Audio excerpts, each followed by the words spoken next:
Black laborers who insisted on better wages and working conditions were regularly met with threats and violence. Vigilantes lynched whole families and used the bullwhip on men and women as they had in slavery days.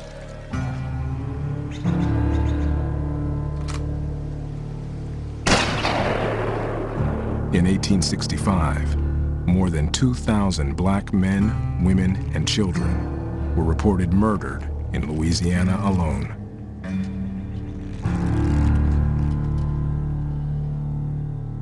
The violence in the South was a way to reestablish white supremacy. These gangs of whites pick out the guy who's trying to save his money, who's trying to get ahead. A man who is an inspiration to other black people in the community. He's the one that gets murdered. It amounts to systematic culling of alpha males from the black community. The Southern legal system became an instrument of intimidation.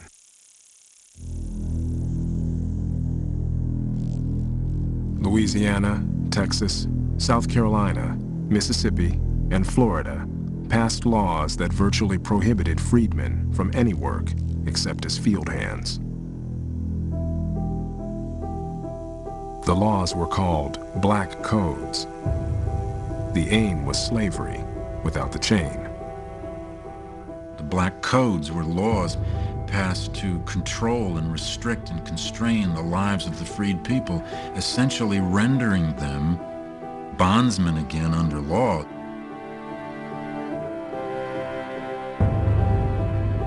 Some states made it illegal for freedmen to handle weapons and restricted them from buying or renting land. Black children could be seized from poor families and forced to work in the fields. If a black man had no job, he could be jailed and auctioned to a planter for his labor. They make a travesty of the freedom that African Americans have acquired. They are so far from any notion of fairness or freedom that even Northerners who are not egalitarians say these laws are unacceptable. And so Northern Republicans are faced with a dilemma. They don't want to have a big fight with the president, but to accept the idea that Johnson's policy is a success and accept the Black Codes, they feel means giving up the victory in the Civil War.